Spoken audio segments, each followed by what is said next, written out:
Welcome to EFG channel. EFG అంటే unlock the force app. Friends చూడండి, మనకి ఈరోజు డిస్కషన్ చేసుకునే టాపిక్ ఏంటి అంటే మనం ఆర్మీలో జీడీ. సో ఆర్మీలో జీడీ అంటే జనరల్ డ్యూటీ. సో దీనికి సంబంధించి ఉన్నటువంటిది మొత్తం కూడా మనం ఈరోజు డిస్కస్ చేసుకుంటాం. ఏ విధంగా సిలబస్ ఉంటుంది, ప్రాసెస్ మొత్తం కూడా రన్నింగ్ ఏ విధంగా ఉంటుంది, మెడికల్ టెస్ట్ ఏ విధంగా ఉంటుంది, మొత్తం కూడా డిస్కస్ చేసుకున్నాం. అయితే ఫ్రెండ్స్ ఇందులో చూడండి, మీరు ముందుగా మనకి ఆర్మీ జీడీ అంటే జనరల్ డ్యూటీకి మనము ప్రిపేర్ అవుతున్నామంటే ఫస్ట్ మనకి ఈవెంట్స్ ఉంటాయి. సో చాలామంది ఏంటంటే తెలంగాణ కానీ ఆర్మీ ఓకే, అదేవిధంగా ఆంధ్రప్రదేశ్లో ర్యాలీస్ ఎప్పుడు ఉంటాయని అడుగుతున్నారు. సో ర్యాలీస్ ఎప్పుడు ఉంటాయని అంటే వీటికి సంబంధించిన డేట్స్ అనేది, దానికి సంబంధించిన వీడియో అనేది ఆల్రెడీ చేశాను. సో అవి ఏంటంటే వాటి యొక్క లింక్ అనేది నేను డిస్క్రిప్షన్లో ఇస్తాను, మీరు దాన్ని చూడొచ్చు. అదేవిధంగా ఫ్రెండ్స్ మీరు చూడండి, చాలా వరకు ఆర్మీలో జీడీ ఉంది ఇస్తారా. సో ఈవెంట్స్ అనేది ఈ విధంగా ఉంటుంది. ఈవెంట్స్ అనేది ఏ విధంగా ఉంటుంది అంటే ఫస్ట్ మనకి 1.6 కిలోమీటర్స్ రన్నింగ్ ఉంటుంది. ఇందులో మనకి 2 గ్రేడ్స్ ఉంటాయి. 5 minutes 30 seconds అయితే ఏ గ్రేడ్ ఉంటుంది, 5 minutes 45 seconds అయితే బి గ్రేడ్ ఉంటుంది. సో ఇప్పటివరకు ఈ విధంగా పెట్టారు.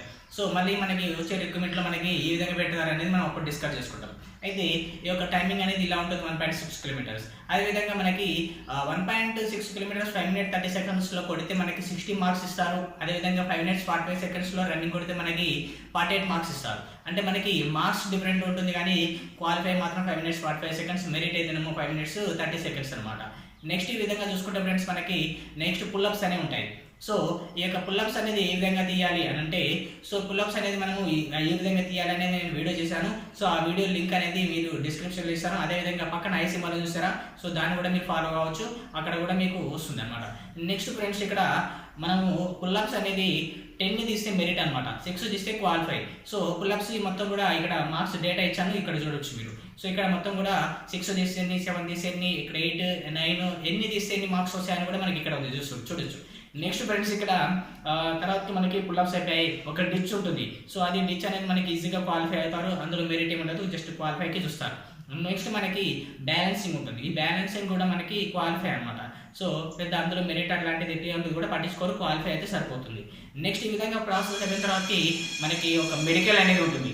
సో మెడికల్ టెస్ట్ అనేది ఉంటుంది. వాటికి ఈ యొక్క మెడికల్ టెస్ట్లో మనము ఏ విధంగా చేయాలి ప్రాక్టీస్ అంటే, మనము ఏదైతే డిఫెక్ట్స్ ఉంటాయో దానికి సంబంధించిన మొత్తం కూడా full of details medical test. ఈ యొక్క పైన ఐ సింబల్ ఉంది, ఒక ఐ సింబల్ చూసి మీకు అక్కడ అర్థమైపోతుంది. నెక్స్ట్ అదేవిధంగా ఒక మెడికల్ టెస్ట్ కూడా డిస్క్రిప్షన్లో ఇస్తాను, సో మీరు వాటిని కూడా ఫాలో అవ్వచ్చు. చాలా మంది నన్ను మెడికల్ టెస్ట్లో డౌట్స్ అడుగుతున్నారు. ఈ యొక్క మెడికల్ టెస్ట్ సంబంధించినటువంటి వీడియో నేను చాలా చేశాను. సో ప్రతి ఒక్కరిది కూడా చేశాను, మీరు వాటిని ఫాలో కావచ్చు. సో దానికి సంబంధించిన వర్కౌట్స్ కూడా చేశాను, అవి కూడా ఫాలో కావచ్చు. నెక్స్ట్ చూసుకున్నట్లయితే ఫ్రెండ్స్ మనకు మెడికల్ టెస్ట్ అయిపోతుంది, తర్వాత రిటర్న్ టెస్ట్ ఉంటుంది. ఈ యొక్క రిటర్న్ టెస్ట్ అనేది మనకి చాలా మెయిన్ అండి. ఎందుకంటే ఈ యొక్క రిటర్న్ టెస్ట్లో చాలా మంది కూడా ఒక ఫిజికల్ క్వాలిఫై అవుతారు, మెడికల్ క్వాలిఫై అవుతారు, అదే మనకి రిటర్న్ ఎగ్జామ్లో చాలా మంది కూడా మొత్తం కూడా ఫెయిల్ కావడం జరుగుతుంది. సో ఇంతవరకు కష్టపడి ఈ యొక్క రిటర్న్ టెస్ట్లో మనము ఫెయిల్ అవుతున్నామంటే సో చాలా ఇబ్బంది అనిపిస్తుంది, మనకి కొద్దిగా కష్టం అవుతుంది. సో ఏంటంటే ఫ్రెండ్స్ మనకి సబ్జెక్ట్ అనేది ఏ విధంగా ఉంటుందని మొత్తం తెలుసుకోవాలి. సో మనకి ఫస్ట్ జీకే అనేది 15 మార్క్స్ అనేది క్వశ్చన్ పేపర్ ఉంటుంది. ఓవరాల్గా 50 ఉంటే అందులో జీకే 15 ఉంటుంది. ఆ తర్వాత మనకి వచ్చేసి మనకి జనరల్ సైన్స్ ఉంటుంది. ఈ యొక్క జనరల్ సైన్స్ అనేది 20 మార్క్స్ ఉంటుంది. అదేవిధంగా మనకి మ్యాథమెటిక్స్ ఉంటుంది. ఈ యొక్క మ్యాథమెటిక్స్ 15 మార్క్స్ ఉంటుంది అనమాట. ఓవరాల్గా మనకి 50 మార్క్స్కి పేపర్ ఉంటే ఇందులో మనకి వచ్చేసి క్వాలిఫై వచ్చేసి 18లో తీసుకుంటున్నారు. మన తెలంగాణ వాళ్ళకి అయితే 18లో క్వాలిఫై తీసుకుంటున్నారు. అయితే ఎప్పుడు 18 ఉంటుంది అంటే చెప్పలేము మనము. సో మనకి మ్యాక్సిమం ఒక 25 మార్క్స్ వస్తే మనకి 100% జాబ్ అని చెప్పవచ్చు. ఎప్పుడు 18 ఉండదని చెప్పలేము, కాంపిటీషన్ బట్టి అక్కడ కట్ ఆఫ్ అనేది పెంచడం జరుగుతుంది అనమాట. సో ఈ విధంగా మనం ఫాలో అయితే మనకి ఒక ఆర్మీలో జీడీ అనేది ఈజీగా గెయిన్ చేయొచ్చు. అదేవిధంగా ఈ యొక్క ఆర్మీలో జీడీ స్పెషల్ ఏంటంటే ఎన్సీసీ అనమాట. సో ఎన్సీసీ చేసిన ఎన్సీసీలో సి సర్టిఫికేట్ ఉండాలి. ఓకేనా, ఎన్సీసీలో సి సర్టిఫికేట్ ఉన్న వారికి ఏంటంటే డైరెక్ట్ ఎగ్జామ్ అనేది ఏమి ఉండదు. అదేవిధంగా మీరు చూసుకున్నట్లయితే మిగతా ట్రేడ్స్ అనేది ఎన్సీసీ సి ఉన్నా కానీ మార్క్స్ ఒకటే యాడ్ అవుతాయి. అయితే ఫ్రెండ్స్ అదేవిధంగా ఎన్సీసీ సి సర్టిఫికేట్లో మనకి పరేడ్ గ్రౌండ్లో పార్టిసిపేట్ చేసే వాళ్ళు ఉంటారు సార్. సో అది అందరూ ఉండరు, కొద్దిమంది ఎవరొకరు ఉంటారు. సో వాళ్ళకి పరేడ్ గ్రౌండ్లో పార్టిసిపేట్ రిపబ్లిక్ డే రోజు ఉంటుంది. సో ఢిల్లీలో అట్లా ఉంటుంది. సో అక్కడ వాళ్ళు పార్టిసిపేట్ చేసిన వాళ్ళకి ఏంటంటే వాళ్ళకి టెక్నికల్ కానీ క్లాక్ కానీ ఇందులో కూడా ఎగ్జామ్ అనేది ఉండదు. సో అలా అనమాట. So only NCC C certificate ఉండడము, జీడీకి ఎగ్జామ్ ఉండదు. ఎన్సీసీ పరేడ్ గ్రౌండ్లో కూడా మీరు పార్టిసిపేట్ చేసి ఆ సర్టిఫికేట్ ఉంటే టెక్నికల్కి అదేవిధంగా క్లర్క్కి ఇటువంటి ఏ ట్రేడ్స్కి కూడా ఎగ్జామ్ అనేది ఉండదు, డైరెక్ట్ తీసుకుంటారు వాళ్ళు. సో ఈ విధంగా అనేది ఉంటుంది. ఎన్సీసీలో స్పెషాలిటీ అనేది ఉంటుంది. మరి ఎన్సీసీ ఏ ఉంటే అదేవిధంగా ఎన్సీసీ బి ఉంటే ఏంటంటారా? సో ఎన్సీసీ ఏ ఉంటే మనకి మార్క్స్ అనేవి యాడ్ అవుతాయి. అదేవిధంగా ఇక్కడ చూడొచ్చు మనకు ఏ ట్రేడ్ ఒక ఎన్సీసీ ఏకి కానీ బీకి కానీ సికి కానీ ఎంత ఉంటే ఏంటి స్పెషల్ అని చూసుకోవచ్చు అనమాట. సో ఇక్కడ చూడండి ఏకి ఎన్ని మార్క్స్ అయ్యాయి, బీకి అదేవిధంగా సికి ఎన్ని మార్క్స్ అయ్యాయి ఇక్కడ చూసుకోవచ్చు.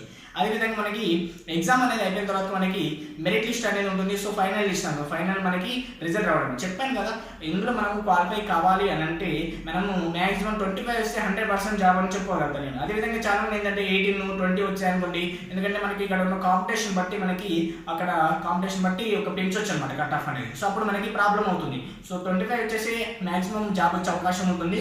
సో అది ఆర్మీ జీడీలో. అయితే నేను ఆల్రెడీ టెక్నికల్ సంబంధించినటువంటి మొత్తం డీటెయిల్స్ కూడా నేను చెప్పాను. సో ఆ యొక్క వీడియో లింక్ కూడా మీరు డిస్క్రిప్షన్ ఇస్తాను, దానికి సంబంధించి మీరు ఫాలో అవ్వచ్చు. ఫ్రెండ్స్ ఇక్కడ మనకి 10th క్వాలిఫికేషన్ తోటి ఉంటుంది. సో 10th ఓపెన్ 10th అని కూడా అంటారు.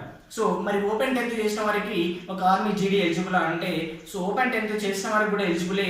అదేవిధంగా చెప్పాను నేను, చాలా మంది కూడా మళ్ళీ నన్ను డౌట్స్ అడుగుతున్నారు. ఓపెన్ 10th మనము ఏదైతే ఇంగ్లీష్లో 50% ఉండాలి, at the same time old మొత్తంగా టోటల్ మార్క్స్ కూడా మనకి 50% ఉండాలి. ఈ విధంగా మార్క్స్ అంటే మనము 100% ఎలిజిబుల్ అవుతాము. 100% మనము 10th క్వాలిఫికేషన్ తోటి మన డిఫెన్స్ ఏవైతే ఉన్నాయో క్వాలిఫికేషన్ కూడా మొత్తం అయితే ఇదే ఉంటుంది. సో మీరు దీనికి ఎలిజిబుల్ అవుతారు. నెక్స్ట్ ఇంకేంటి అంటే మొత్తం ప్రాసెస్ కూడా ఈ విధంగా ఉంటుందన్నమాట. సో తర్వాత మనము ట్రైనింగ్ వెళ్ళడము, ఆ తర్వాత పీరియడ్ అది వేరే ఉంటుంది సపరేట్గా. సో దానికి సంబంధించి సపరేట్గా మనము అప్పుడు తెలుసుకున్నాం, వేరే సపరేట్ వీడియోలో తెలుసుకున్నాం. అయితే ఫ్రెండ్స్ ఈ విధంగా అయితే మనకి గ్రేడ్స్ అనేది ఉంటాయి. సో ఫ్రెండ్స్ మీరేం చేస్తారంటే 100% ప్రాక్టీస్ చేయండి. సో ర్యాలీస్ అనేది చెప్పాను, నేను మ్యాక్సిమం ఆల్రెడీ చెప్తూనే వస్తున్నాను. ప్రతి ఒక్క వీడియోలో కూడా నన్ను డౌట్ అడుగుతున్న ప్రతిదీ కూడా నేను ఆల్రెడీ ఒకసారి రిపీట్ చేస్తూనే ఉన్నాను. సో తెలంగాణ వాళ్ళకి కావచ్చు, ఆంధ్రప్రదేశ్ వాళ్ళకి కావచ్చు, కానీ ఏపీ వాళ్ళకైతే రిపీటెడ్ అంటే హాఫ్ ఆఫ్ డిస్ట్రిక్ట్స్ అనమాట. హాఫ్ ఆఫ్ డిస్ట్రిక్ట్స్ అనేది ర్యాలీ కండక్ట్ చేస్తున్నారు. So half of districts rally conduct చేస్తున్నారు కాబట్టి సో వాళ్ళకి సపరేట్గా అనేది వాళ్ళకి ఇంకా చాలా మంది జూన్లో జూలైలో అంటున్నారు. సో జూన్లో జూలైలో మాత్రం ఎటువంటి నోటిఫికేషన్ లేదు. ఒకవేళ ఉన్నట్లయితే మనకి 2 months ముందే మనకి వెబ్సైట్లో పెడతారు. సో అట్లాంటిది ఏమీ లేదు కాబట్టి సో మీరు ర్యాలీ అనేది లేదని చెప్పుకోవచ్చు. అయితే మరి ఎప్పుడు ఉంటుందంటే ఏపీ వాళ్ళకి నవంబర్లో ఉండే అవకాశం ఉంది. రిమైనింగ్ డిస్ట్రిక్ట్ వాళ్ళకి యాక్చువల్గా మొన్న కొన్ని డిస్ట్రిక్ట్ వాళ్ళకి కండక్ట్ చేయడం జరిగింది సెప్టెంబర్లో. ఈసారి నవంబర్లో మళ్ళీ రిమైనింగ్ డిస్ట్రిక్ట్ వాళ్ళకి కండక్ట్ చేయడం జరుగుతుంది. సో మరి ఆర్మీ ఏపీ తెలంగాణ మొత్తం చూసారా, ఆ వీడియో లింక్ అనేది నేను డిస్క్రిప్షన్ ఇస్తాను. ఫ్రెండ్స్ మీరు ఒక చిన్న హెల్ప్ చేయాలి. ఏంటంటే మీరు ఎవరైతే 10th అదేవిధంగా ఇంటర్ అయిపోయిన వాళ్ళు ఉంటారు చూసారా, సో వాళ్ళకి ఈ యొక్క ఇన్ఫర్మేషన్ రీచ్ అయ్యే విధంగా మీరు ఖచ్చితంగా షేర్ చేయండి. ఎందుకంటే మీకు యూస్ అవుతుంది, వాళ్ళకి యూస్ అవుతుంది. ఓకేనా, ఎందుకంటే మనకి దీని గురించి ఎక్కువ మందికి ఐడియా లేదు. మీరు ఖచ్చితంగా షేర్ చేస్తారని కోరుకుంటున్నాను. ఓకేనా friends, all the best. Thank you for watching.